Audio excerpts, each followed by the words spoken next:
Robert, if someone's watching us and maybe they've never actually had this conversation with themselves about how they can maybe stop being poor or change their mindset to get into a wealth creation mode, but they don't know what to start with. They don't know what that first step to go forward with is. What would that be? Well, that's why we created the commercial here. The reason I created the cash flow game, because it's exactly as Maria Montessori said, one of the greatest educational entrepreneurs in history. What the hand does, the mind remembers. So just remember this: you can't learn to play golf reading a book or memorizing answers. Yeah, it's impossible. But that's what our schools are asking kids to do, and they're teaching them critical race theory. America is not a systemically racist country. There are races, sure, but it's one of the most freest. I love America. I'm Japanese. I've been discriminated against. My family were locked up during World War II because we're Japanese. We're Japanese Americans, fourth generation. We got locked up, we had all our land taken away and everything. But what did we do? We came back. I had 5 uncles fight in World War II. They said, we don't prove we're Americans. America took our land and all this stuff. So in World War II, they formed the 442nd Infantry Battalion Army. They became the most decorated battalion in history of the American Army.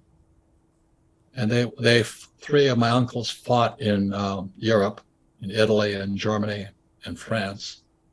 And I had 2 uncles fight against the Japanese in Japan. We proved we're Americans. And we don't it's not systemically racist. And what really disturbs me is that the New York Times is the 1619 Project or something, proving America's racist. Why are they doing that? I've had people not like me because I'm Japanese, but that's very few.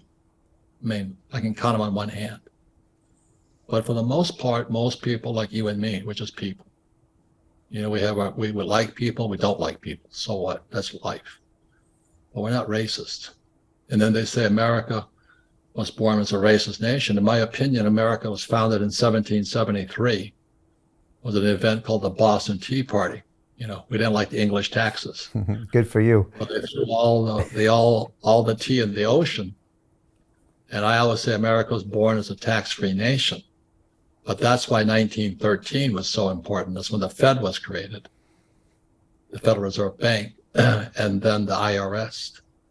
And once they started to tax us, they didn't stop. So inflation, as you know, is one of the biggest taxes of all. So when Biden took the dollar, Nixon threw the dollar off the gold standard, he screwed us. And when Biden shut down the oil pipeline, again, I went to school for oil, I knew what he was doing. He crushed the middle class. The poor are already poor.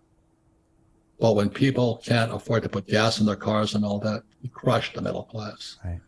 And so I go shopping, I go to Neiman and all that, and Saks. There's sales all over the place. Nobody's shopping.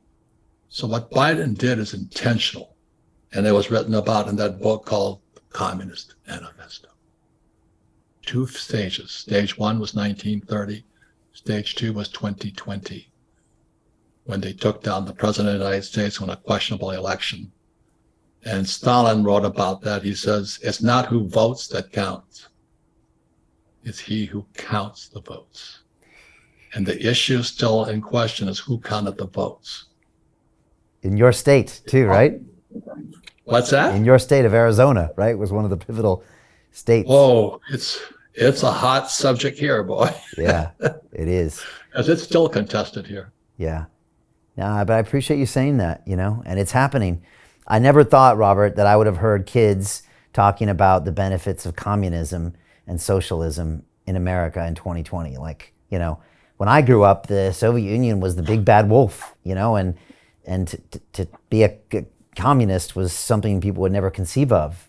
Capitalism was America. It was what our ideology that made us different. It's just hard to believe and see that that's being entertained sometimes in America, but it is. So, hey, it's Brian Rose, founder of the DeFi Academy. I've told you my 4-week crypto bootcamp is amazing, but don't take my word for it. This is what my students are saying. The DeFi Academy was an amazing experience for me. It took me totally out of my comfort zone. In this course, I was challenged, I was held accountable, and pushed to do things that honestly weren't always easy. It's been phenomenal, and I can't believe we're already up on our 4 weeks. It has flown by. Going through this DeFi accelerator by far was one of the best courses I've taken. You do this course, you really get into the nitty-gritty of the activities that will make you comfortable with decentralized finance.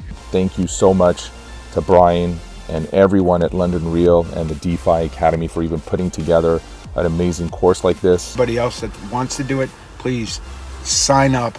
It is well worth the money.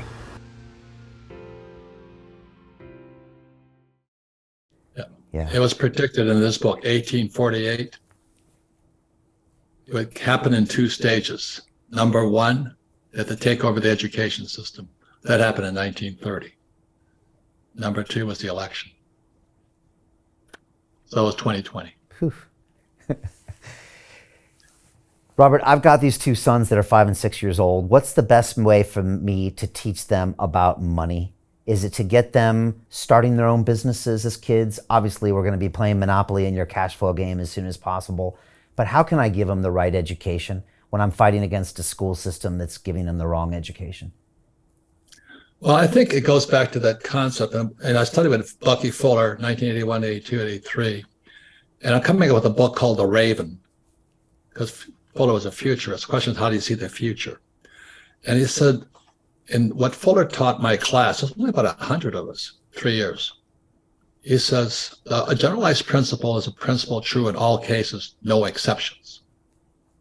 So one of the principles is the more people I serve, the more effective I become. So the reason I created the cash flow board game, so I could serve more people, not just the rich. Okay. Another one is unity is plural, at minimum 2. So the way I interpret that to mean is all coins have 3 sides. We have heads, tails. The third side is the edge. And as I have a cardiac surgeon who's also an acupuncturist, doctor of acupuncture. He says, you want to be the observer of you. So I would teach your sons to observe themselves, okay? So on one side, they say, well, this is right and this is wrong. The observer sees how can the right be wrong and how can the wrong be right. And that way you don't get too much. I get into a lot of fights. I hate to say this, but I'm a Marine. You're a troublemaker, Robert. Well, it's when I argue with the other side, let's say they said men should become boys. Why argue with them? But I do. Anyway, and my rich dad used to say to me, he says, if you argue with an idiot, there's 2 idiots. Yeah. And so if you teach your sons to observe both sides and see both sides as right and both sides as wrong, they follow Bucky's principle, unity is plural at minimum 2. There's always 2 sides. There's no one side. There's no such thing as a one-sided coin. It's impossible. But we also, well, there's only one way. It's impossible. Yeah. It violates a generalized principle of that.